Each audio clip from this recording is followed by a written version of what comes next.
Let it be a Nick and Jane, and let it be a Mr. Smith, a banker of Nick and Jane. They both keep their money in his bank. That's why we use the title Mr. Smith with respect. Nick really wants to buy, well, let's say Jane's bicycle, but he has no money. More precisely, he has money, but not enough, only $10, while Jane wants $100 for her precious bicycle. That's a problem. What should Nick do? Well, this bicycle is so desirable. He gives Jane his $10 as a deposit and asks plaintively not to sell the bike to anyone. He says that he will bring the rest of the money soon. At the same time, he runs to his bank, to the respected Mr. Smith, to get a loan for the missing $90. As ill luck, Mr. Smith has no money at this moment, but he knows perfectly about $10, which Nick gave to Jane. And where will Jane bring his money to? That's right.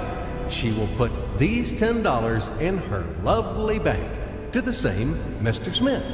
Therefore, Mr. Smith asks Nick to come back tomorrow in the hope that tomorrow he will get these $10. And everything happens this way. The next day, Jane brings $10 to the bank. The bank provides Nick these $10 on credit. Nick immediately gives them to Jane. She again puts them in a bank. The bank again provides Nick these $10 on credit, etc. As long as Nick the fool will gather enough money for the bicycle. Don't you get confused yet? Be patient, I told you. These demons have been trying to confuse you during 1,000 years. These damn economists and financiers. But anyway, we will figure everything out. So what do we have in the end? Nick finally got the bike from Jane. Wow! But at the same time, Nick owes $90 to the bank, Mr. Smith. And the bank, in its turn, owes $100 to Jane.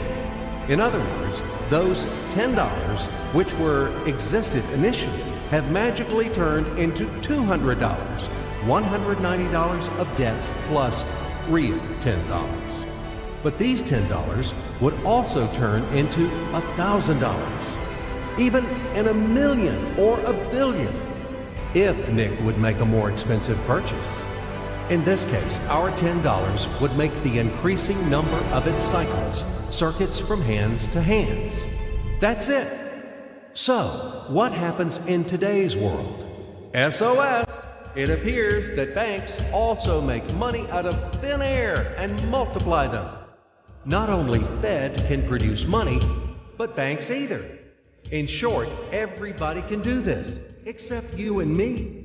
We are not in the business at this celebration of life. I would like to print or draw some money as well. In fact, these banks multiply money without any control. And we're still wondering why the banker lives better. What naive fools are we? Now it is clear why. The one who produces the money, of course, lives better. But this is not enough.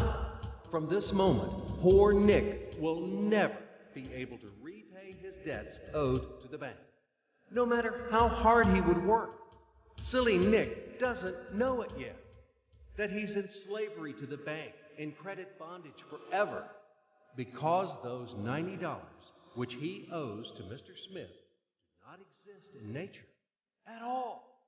Sly Mr. Smith made his money out of nothing. He created them out of thin air, just one click. And $10 turned into $200. Yes, but you can object